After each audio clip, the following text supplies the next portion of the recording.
सभी को नमस्कार। जाने माने गांधीवादी विचारक और सामाजिक इतिहासकार धर्मपाल पर दो वक्तव्य मैंने YouTube के अपने इस चैनल पर पिछले सप्ताह में इसी सप्ताह में प्रस्तुत किए हैं।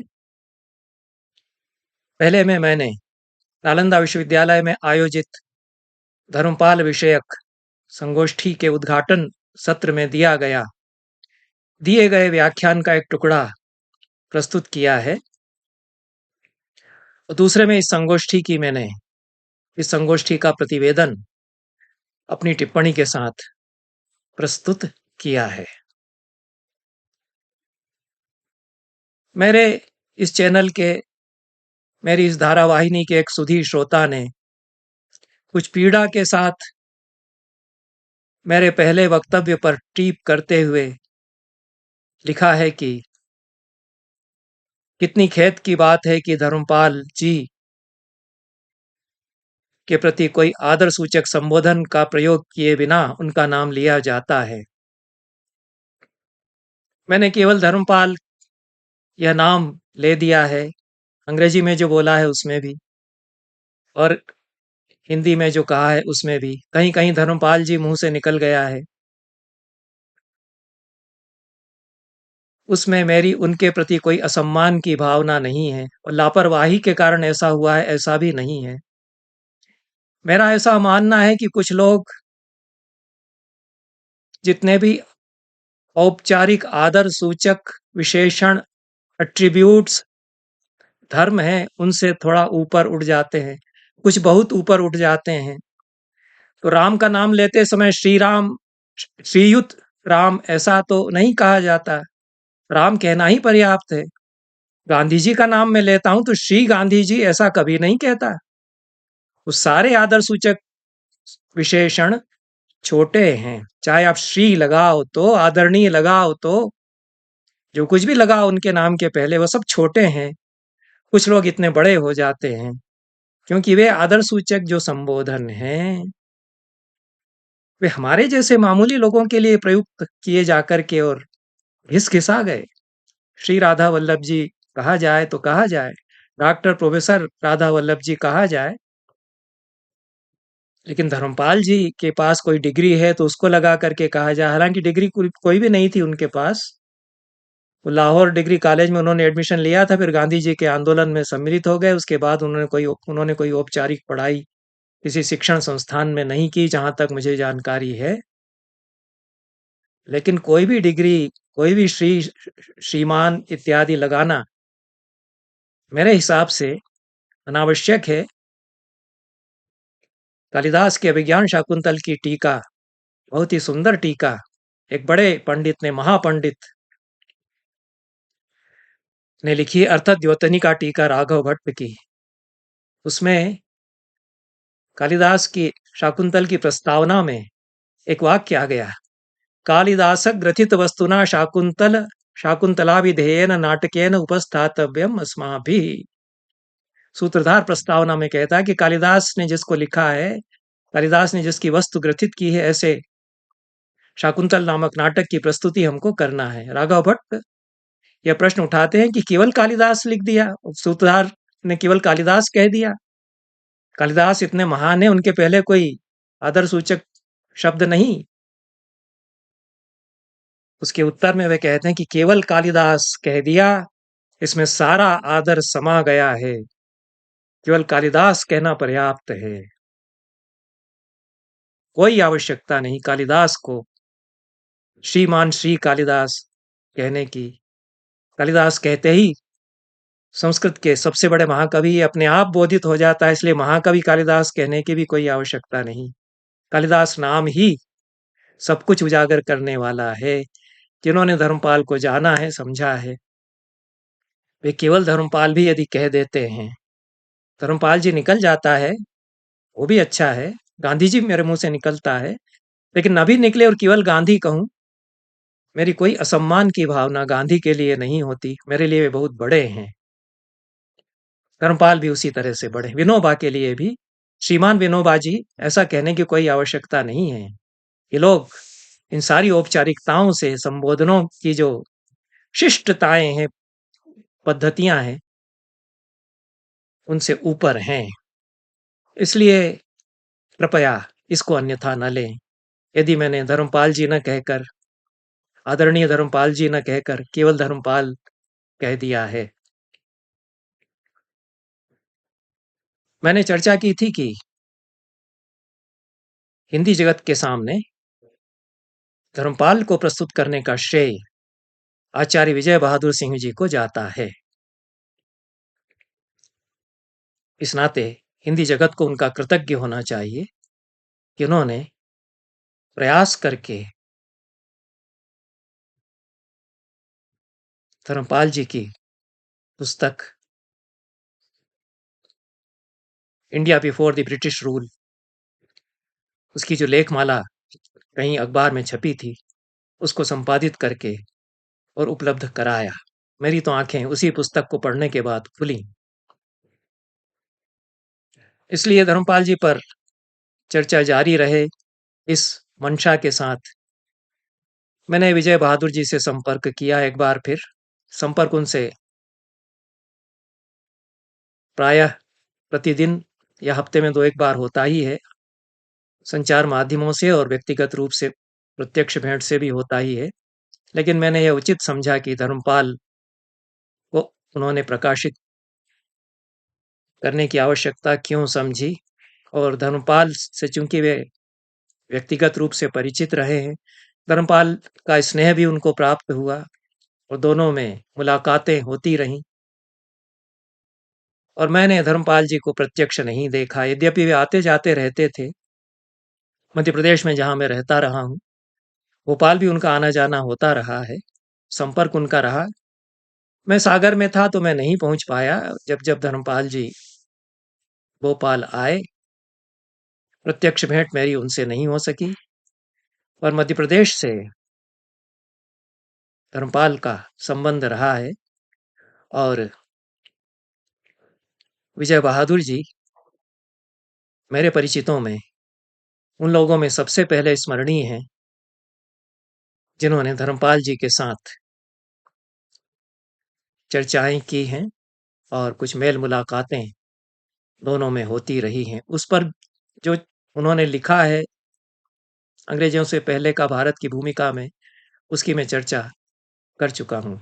इसलिए मैं अधिक कुछ न कहकर विजय बहादुर जी से मैंने जो बात की धर्मपाल को लेकर के, और मैंने ये जानना चाहा कि धर्मपाल जी हमारे लिए क्या मायने अब रखते हैं और क्यों आवश्यकता है कि उनके काम को हम समझें, और केवल इतना ही नहीं, उसको कैसे बढ़ाया जाए, उसका प्रचार प्रसार भी हो, और उसको और जो मैंने अपने वक्तव्य में भी संगोष्ठी के उद्घाटन सत्र में कहा था कि धर्मपाल के कार्य की सीमाओं को विस्तारित करने की आवश्यकता है।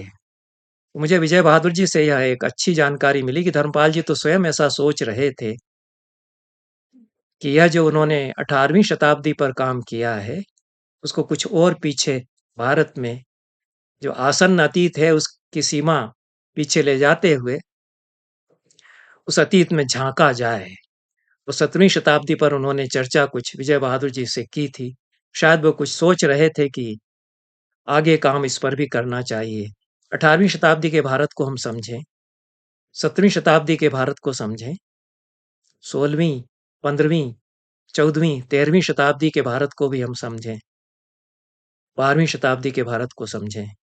यह बहुत आवश्यक इस समय हो गया है, जबकि वेदों में यह सब था, पुराणों में यह सब था, सुदूर अतीत की बातें की जाती हैं। तो जो हम तक खींच कर के चला आया है, वह अतीत या तो विकृत छवि के साथ परोसा जाता है या तो गुलामी का काल है। जबकि धर्मपाल जी ये बता रहे थे कि 17वीं शताब्दी में 3500 जहाजी बेड़े भारत के पास थे। इसलिए वो भारत की एक ऐसी छवि प्रस्तुत करना चाहते थे जिसकी आर्थिक दशा निरंतर संपन्नता की ओर बढ़ती गई। मौर्य काल से अधिक गुप्त काल में, गुप्त काल से अधिक मध्यकाल में, मध्यकाल से अधिक 17वीं 18वीं शताब्दियों में। कदाचित यह ग्राफ उनका भारत का जो कथित जीडीपी कहा जाता है, उसका उनकी दृष्टि में था। तभी तो अंग्रेजों की गिद्ध दृष्टि लगी भारत पर। उन्होंने नोचा खसोटा सोने की चिड़िया को, बर्बाद किया कुचलना चाहा। इसलिए 18वीं शताब्दी के भारत की जो तस्वीर गांव देहातों जनता के बीच जाकर के धर्मपाल जी ने प्रस्तुत की है, और हमारे इतिहास लेखन को एक उन्होंने एक आयाम दिया है, और एक इस दृष्टि से इतिहास लेखन किया जाना चाहिए, दिशा भी निर्मित की है। उसको कुछ और पहले के भारत को समझने के लिए आगे ले जाया जाना चाहिए। इन शब्दों के साथ मैं विजय बहादुर जी से मेरी कुछ चर्चा जो हुई है उसको यहाँ प्रस्तुत कर रहा हूँ और निवृत्त हो रहा हूँ आज के इस वक्तव्य से। आपके साथ विजय बहादुर जी हैं। नमस्कार, धन्यवाद। धर्मपाल जी तक मेरे पहुंचने में त्रिपाठी जी, पहले मैं थोड़ी सी अपने बारे में कह दूं। हाँ कि मेरी शिक्षा दीक्षा चूंकि आर्य समाज में हुई, हाँ और मेरा बचपन गांव में गुजरा, जहां इस तरह की बहुत वैचारिक बातें तो नहीं थी, लेकिन एक जीवन प्रवाह था जो खेतों से, खलिहानों से, रामायण से, महाभारत से, भागवत से, राम और कृष्ण से, इनसे जुड़ा हुआ था। ठीक है। तो ये मेरे लिए कोई एलियन एलिमेंट्स नहीं थे, एलियन प्रेजेंस नहीं थी। वस्तुतः इन्हीं के माध्यम से मैं अपने देश को पहचानता था। और जो मेरे पाठ्यक्रम में हिमालय या गंगा वगैरह थे, या गांधी और नेहरू, या जो प्रार्थना थी हम लोगों की, झंडा ऊंचा रहे हमारा, विजयी विश्व तिरंगा प्यारा, ये सब चीजें थी। तो मेरा मानस तो गांव में इतना ही बना था। लेकिन कलकत्ता जब मैं गया तो पिताजी चूंकि आर्य समाज में थे, तो उन्होंने मुझे आर्य समाज के स्कूल में ही भर्ती कराया। वहां का वातावरण जो था उसने मुझे नए सिरे से रचना शुरू किया। ठीक है। तो आर्य समाज पर भी आप चाहें तो दयानंद जी सरस्वती, जिनको आर्य समाज वाले महर्षि मानते हैं, वो ये मानते हैं कि भारत के अतीत को जिस तरह पश्चिम ने समझा, और भारत का अतीत जितना गहरा, गंभीर, तेजस्वी है, ऊर्जावान है, उसको नए सिरे से याद दिलाने की कोशिश आर्य समाज ने की। और दूसरी बात एक, आर्य समाज ने उस वैदिक काल में जा करके स्त्रियों को लेकर के, स्त्रियों की शिक्षा को लेकर के, वर्ण व्यवस्था को लेकर के बहुत सारे क्रांतिकारी विचार रखे, जो वस्तुतः वैदिक विचारों से मेल खाते थे। जैसे उन्होंने कहा कि हम जन्मना नहीं मानेंगे, हम कर्मणा मानेंगे वर्ण व्यवस्था को। ठीक है। ये कहीं कहीं पुराणों में भी ये बात आई है। तो मेरा मानस तो उस तरह बना हुआ था। इसलिए एक मानसिक जो हमारी जमीन थी वो तैयार थी कि भारत को हम कैसे कैसे समझें। तो इसलिए जहां भी इस तरह की सामग्री या पुस्तकें या विचार मिलता था, तो संस्कृति, परंपरा, राष्ट्रीयता, इन शब्दों में मैं हमेशा सा एक आकर्षण महसूस करता था। तो जब विदिशा में मैं आया अध्यापक के रूप में, तब भी मेरा ये व्यक्तिगत आधारभूत मानस तो बना हुआ था। ठीक। इसी आधारभूत मानस से फिर मैं दूसरी भी चीजें, जवान था तो ऐसा भी नहीं है, हम लोग हमारे आपके जमाने में जो फिल्में बनती थी वो भी आपको याद होंगी कि बहुत राष्ट्रीयता वाली फिल्में थी, देशभक्ति वाली फिल्में थी। मदर इंडिया बन रही थी, जागृति फिल्म बन रही थी, ये तो नया दौर था। ये तमाम फिल्में थी, और उस समय तो नेशनलिटी का माने उस तरह से उसको एक पॉलिटिकल माने मोटो के रूप में नहीं, बल्कि देश की पहचान के रूप में उसको किया जाता था। तो वो मेरा मानस, वो तो मेरा व्यक्तित्व बना ही हुआ था। उसी बीच जब मैं पत्र पत्रिकाएं पढ़ता रहता था, तो चूंकि जिस कॉलेज में मैं था, विदिशा के जैन कॉलेज में, तो वहाँ एक दिन इलस्ट्रेटेड वीकली मेरे हाथ में पड़ा। तो उसमें मैं पलटने लगा तो देखा कि एक सज्जन का इंटरव्यू है, उनका फोटो भी है एक पन्ने पर, आधे पन्ने पर। लेकिन अब मुझे याद नहीं है कि किसने वो बातचीत की, खुशवंत सिंह ने खुद की या किसी से कराई, ये मैं नहीं कह सकता, वहाँ खोजने पर मिल जाएगा। तो उस बातचीत में मैंने जब पढ़ा तो मैं थोड़ा चौंका कि ये कौन सा आदमी है जिसका कहीं अखबार में नाम नहीं है, कहीं चर्चा में नहीं है, लेकिन इलस्ट्रेटेड वीकली में वो चर्चा आ रही है, उससे बातचीत की जा रही है। ये किस सन की बात होगी? ये करीब 86-87 के आसपास की बात होगी, क्योंकि मैंने अंग्रेजों से पहले का भारत 88 में किया है। हाँ। तो उसके पहले की बात है ये। तो मैंने जब पढ़ा तो उसमें एक बात जो मुझे याद आ रही है, धुंधली सी, कि उनसे ये भी सवाल पूछा जा रहा था, क्योंकि उनसे पंचायत के बारे में पूछा जा रहा था, शिक्षा के बारे में पूछा जा रहा था, भारत के अतीत के बारे में पूछा जा रहा था, और वो ये काम क्यों कर रहे हैं ये पूछा जा रहा था। इसका मतलब ढेर सारा काम अंग्रेजी में वो कर चुके थे। हाँ। तो उनसे ये भी सवाल पूछा गया था कि आप को क्या हिस्टोरियन कहा जाए, या सोशल हिस्टोरियन कहा जाए, या क्या कहा जाए, सोशल साइंटिस्ट कहा जाए। तो मुझे ये भी याद नहीं पड़ रहा त्रिपाठी जी कि उन्होंने क्या जवाब दिया था, लेकिन चूंकि वो सोशल हिस्ट्री तो लिख ही रहे थे। हाँ। तो एक प्रकार से, और फिर बाद में कुछ दिनों के बाद जनसत्ता में उनकी एक लेखमाला उनके नाम से छपने लगी। और चूंकि जनसत्ता हम सब लोग, आपके यहाँ भी आता रहा होगा, हम सब लोग जनसत्ता ही पढ़ते थे। उस समय तो पढ़ते ही थे। उस समय जनसत्ता ही पढ़ते थे, और कोई दूसरा अखबार पढ़ते नहीं थे। तो जनसत्ता में अंग्रेजों से पहले का भारत के शीर्षक से लेखमाला प्रभात जोशी जी ने छापनी शुरू की।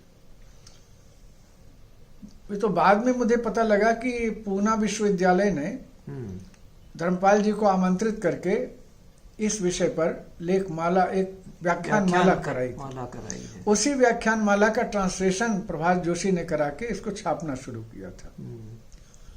तो वो अंग्रेजों से पहले का भारत, तो पहले उसमें पूर्व पक्ष है और फिर उत्तर पक्ष है, 2 खंड हैं उसके, 5-5 लेखों के। तो चूंकि मेरा अतीत, जैसा मैंने आपको बताया, मेरा मानस तो बना हुआ था, तो मैं उसको पढ़ता रहा। वो बीच वाले पन्ने पर संपादकी पे छपता था। अच्छा। हाँ, बीच में वो छपता था। ऊपर संपादकी लंबा लिखा जाता था, ऊपर एक अग्रलेख रहता था, उसके नीचे छपता था बीच में। प्रमुखता से ही उन्होंने छापा। हाँ, उसको। हाँ, ठीक। वहीं छापते थे वो, और कंटिन्यू किया उन्होंने 10 दिन। तो उसको मैंने पूरा पढ़ा, और मैं खाना खाने के बाद दोपहर को कॉलेज से आने के बाद अखबार पढ़ता था और फिर सो जाता था थोड़ी देर। तो जब पढ़ा मैंने, तो मुझे लगा कि ये सब तो हम लोगों को मालूम नहीं किसी को, जो ये कह रहे हैं।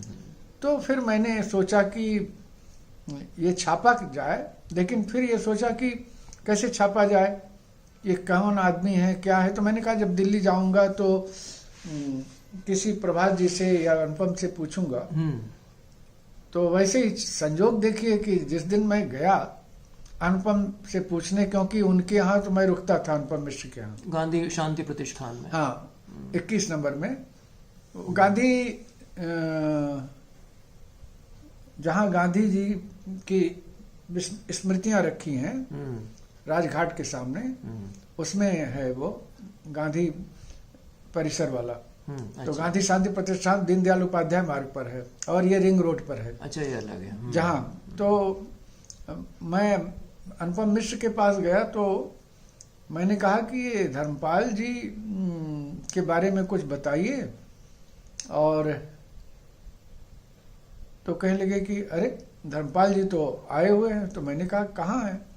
तो उन्होंने कहा कि फला कमरे में है, आप चले आइए। तो मैंने कहा मेरा तो उनसे कोई परिचय नहीं है, मैं किस माने अधिकार से चला जाऊं। ठीक। तो उन्होंने कहा कि उसमें अधिकारी की क्या बात है, वो तो जाइए, आप मिल लेंगे। तो मैंने कहा कि नहीं, मैं मेरी हिम्मत नहीं पड़ रही कि मैं अकेले जाऊं उनसे मिलूं, आप चलिए, मुझे इंट्रोड्यूस कर दीजिए। ठीक। तो फिर आप चले आइए इंट्रोड्यूस करके।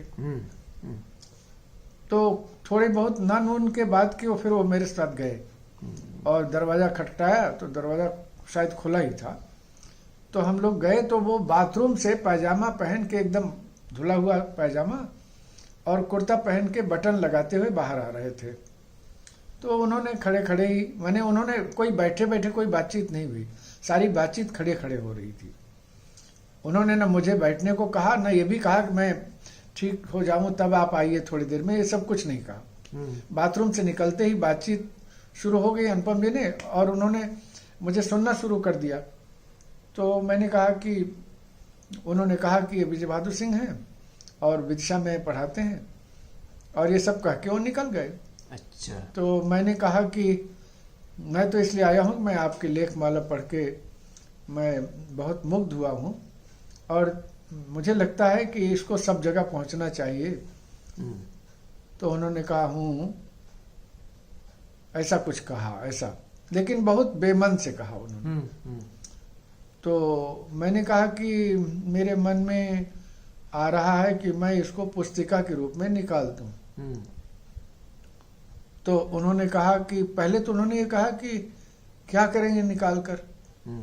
तो मैंने कहा कि मैं चाहता हूं कि और लोग भी पढ़ें। तो कहने लगे कि अरे कौन पढ़ता है, कोई नहीं पढ़ता। तो मैंने कहा कि, अब ये मुझे याद नहीं मैंने इसमें क्या कहा, लेकिन मैंने कहा कि मैं तो इस मामले में निराश नहीं हूँ, और मुझे लगता है कि लोग पढ़ेंगे। तो उन्होंने कहा कि नहीं, कोई नहीं पढ़ता है। अच्छा। आप क्यों अपना समय और श्रम और पैसा बर्बाद करेंगे। तो मैंने कहा कि आप मुझे अनुमति दे दें, बर्बाद होगा तो जो होना होगा हो जाएगा, और नहीं होगा तो कम से कम मेरी इच्छा तो पूरी हो जाएगी। तो उन्होंने कहा ठीक है, जब आप नहीं मानते हैं तो छाप लीजिए, जब आप नहीं मानते हैं तो छाप लीजिए। तो मैंने कहा कि मेरा एक निवेदन और है कि आप इसकी क्या छोटी सी भूमिका लिख देंगे। तो उन्होंने कहा नहीं नहीं, मैं कुछ नहीं करूँगा, जो कुछ करना आप कीजिए, आपका फैसला है, आप कीजिए। हाँ। तो मैंने कहा कि मेरी पात्रता क्या वैसी है। तो उन्होंने कहा कि वो मैं कुछ नहीं जानता, वो आप जाने। तो फिर मैं विदिशा आ गया, और उन्होंने कहा, फिर मैंने अनुपम जी से पूछा कि ये ऐसा कह रहे हैं, मैं क्या करूं।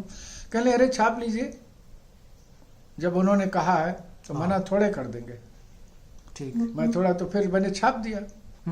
और उस समय मैंने एक नया प्रकाशन खोला था, शताब्दी प्रकाशन करके। उससे वो छपी है। उसी से छपी थी। हाँ, वो मेरे कलकत्ता वाले भाई ने कहा था कि वहाँ एक छोटा मोटा प्रकाशन आप शुरू कीजिए। तो वो छापा मैंने, फिर उसका लोकार्पण किया। तो हमारे कॉलेज के प्रिंसिपल थे शरद चंद्र बिहार भी गए थे, मैंने उनको बुला लिया था। हाँ, मैंने उसका लोकार्पण बाकायदा हुआ। और फिर वो किताब जो है 500 मैंने छपवाई थी। बिकी क्या कुछ? नहीं, ज़्यादा नहीं बिकी। एक ने, वो हमारे मित्र थे जब, वृंदा मोहता जिनकी पेंटिंग है, लड्डा जी जो हमारे थे उनकी बेटी, तो 50 प्रतियां उनके पति ने खरीदी थी। अच्छा। 50 मैंने उनको भेज दी, अनुपम जी को, अनुपम मिश्र को। हाँ, उसका कोई पैसा नहीं आया, पैसा उसका कुछ नहीं है, उन्हीं का 50 प्रतियों का पैसा आया, बाकी सब ऐसे ही वितरित हुई। तो ये जरूर है कि जब शिलाकारी जी ने नया प्रकाशन खोला तो उन्होंने कहा मैं इसको रिप्रिंट कर दूं, मैंने कहा कर दीजिए। अच्छा। फिर जो उनके माध्यम से बिकी हो। तो मेरी किताब का तो 10-25 रुपया और 10 रुपया दाम ही था, लेकिन हिंदी वालों को तो आप जानते हैं, कुछ किताबें थोड़ी बहुत बिकी होंगी। तो उसके बाद जरूर थोड़ा सा हुआ प्रचार। फिर उसके बाद मेरी मुलाकात, जब मैं भोपाल आ गया तो कनक तिवारी उस समय गांधी जी की 125वीं जो जयंती मना रहे थे सरकार की ओर से, तो उसमें मुझे भी उन्होंने जोड़ा सलाहकार के रूप में और संचालक के रूप में। ठीक। तो मैंने उनसे 2 नाम बताए थे कि एक तो सुमित्रा कुलकर्णी को बुलाइए जो गांधी जी की पोती हैं। हाँ। तब तक मैं उनकी अनमोल विरासत के 3 खंड पढ़ चुका था गांधी जी को लेके।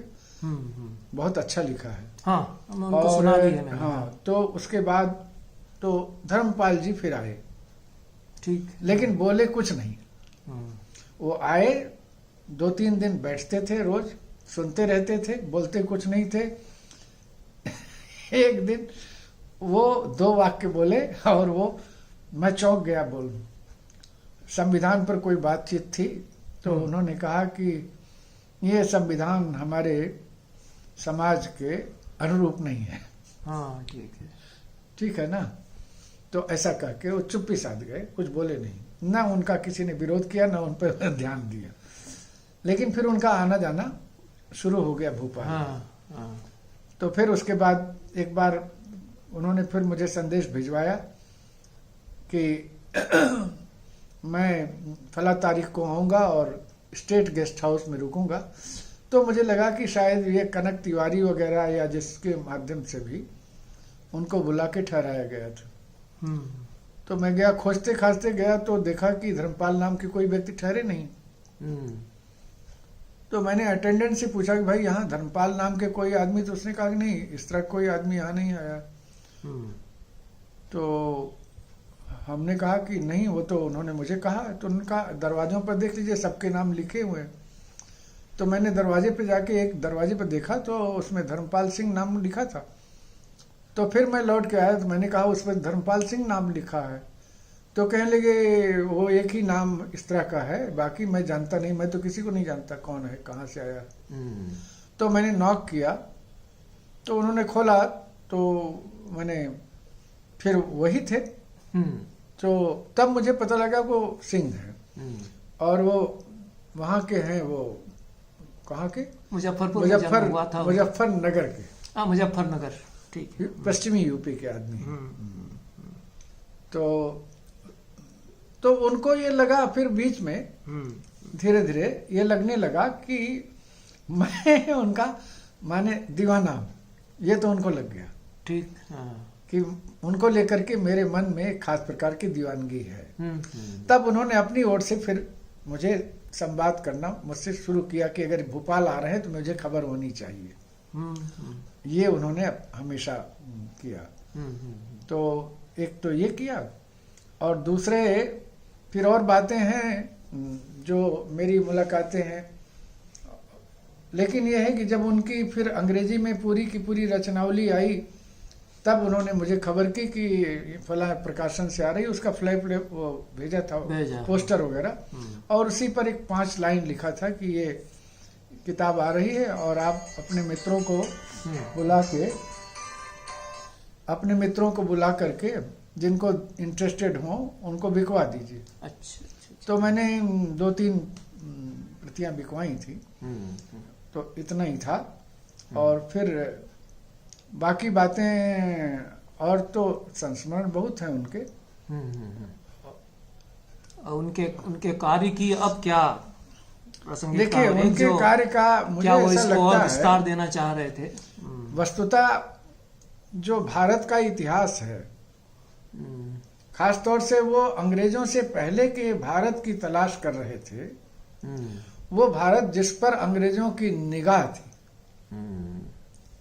वस्तुतः तो ये बताना चाहते थे कि अंग्रेज जो यहाँ आए थे वो किस भारत के लिए आए थे, किसका शोषण और दोहन वो करना चाहते थे। हाँ। किसको मिटाकर वो अपने को बनाना चाहते थे। ये मुख्य बात थी। ये तो सब लोग मानते हैं कि अंग्रेजों ने ही शोषण किया। मुसलमानों ने चाहे जितना धर्म वर्म को लेके झगड़ा झंझट किया हो, वो भी ज्यादा नहीं किया, नहीं तो हिंदुत्व तो बचता नहीं उतना। मिटाया नहीं है, लेकिन आत्मा नहीं मिटाई। हाँ, आत्मा नहीं मिटाई। तो उस स्थिति में, और दूसरी बात यह है कि हमें हमेशा पहले से ज्यादा, जैसे गुप्त काल में जो रिचनेस थी, हाँ, वो रिचनेस कहीं अकबर के काल में ज्यादा थी, आ गई थी। शाहजहां के साथ। तो मेरा कहना यह है कि रिचनेस हमारी थी। अगर वो रिचनेस नहीं होती तो न लाल किला बनता, न ताजमहल बनता, ठीक है ना, और न हिंदू आबादी जो इतनी बड़ी थी वो इस तरह से मुसलमानों से आपस में मिलना जुलना करती।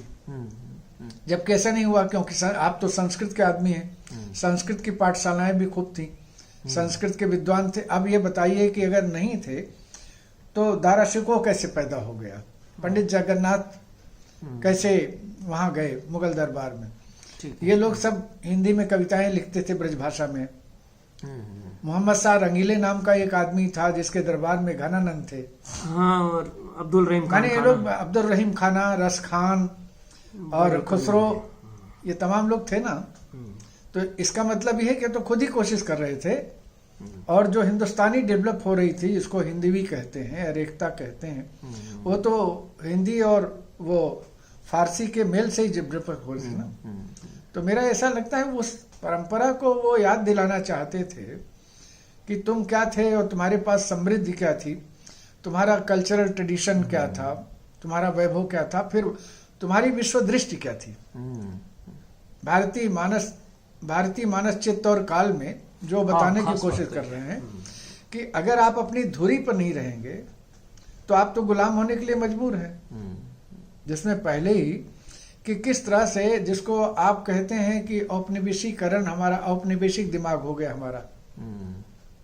ये जो औपनिवेशिक मानस हमारा है, जो गुलामी पैदा करता है, प्रच्छन्न गुलामी, और इसी इतनी बारीक गुलामी कि आप भूल ही जाते हैं कि आप आजाद नहीं हैं।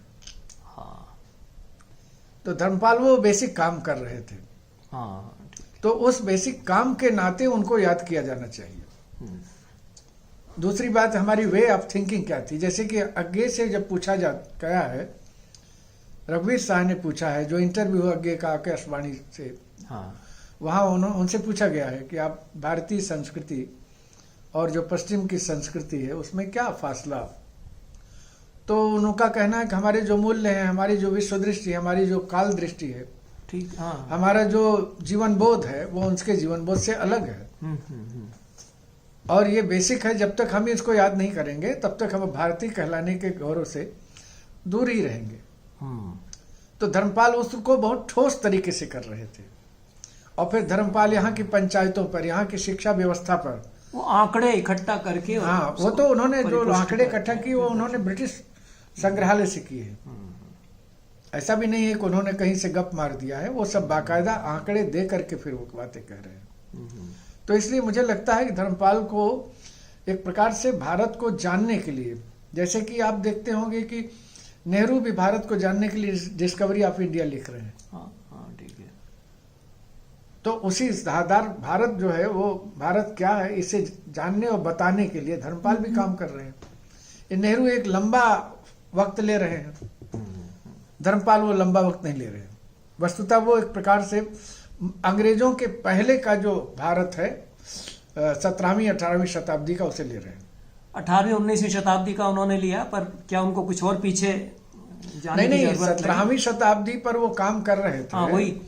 और उन्होंने मुझे कुछ आर्टिकल्स दिए हैं, जैसे अखबारों की कटिंग्स दी हैं, क्योंकि रखी हैं, मैं खोज के आपको दिखा दूंगा, कभी आपको दिखाऊंगा।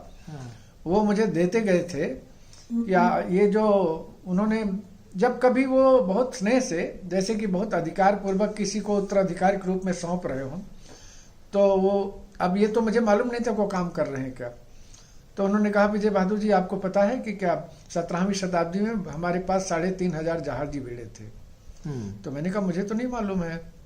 तो उन्होंने कहा कि हाँ 3500 जहाजी बेड़े थे। हमारा जो जल व्यापार था वो बहुत विस्तृत था। तो ये बातें वो मैंने निरंतर तलाश में ही थे। एक प्रकार से वो रिसर्चर भी थे, सोशल हिस्टोरियन भी थे, और भारतीय समाज की जो आंतरिक संरचना थी जिसके बल पर ये चल रहा था, जो पंच परमेश्वर कहानी में प्रेमचंद जिस बात को कह रहे हैं, पंचायतों का, वो सारी चीजें धर्मपाल उसको उनके कंक्रीट शेप में खोजने की कोशिश कर रहे थे। और इसलिए मुझे लगता है कि जिसको कहते हैं सर्च फॉर आइडेंटिटी, या अपने जयशंकर प्रसाद कहते हैं स्मृति की याद, स्वरूप की स्मृति। आपने जातीयता की स्मृति। हाँ, तो वो जो कह रहे हैं कि स्वरूप विस्मृत हमको हो गया। तो जो किसी देश की, जाति की, किसी राष्ट्र की पहचान जो है उसको दूसरों के माध्यम से नहीं होगी, अपने आधारों पर होगी। धर्मपाल वही आधारों की तलाश कर रहे थे। तो यही सब है। बहुत अच्छी चर्चा, और भी चर्चा होती रहनी चाहिए। जी, समझता हूँ कि धर्मपाल पर बहुत धन्यवाद।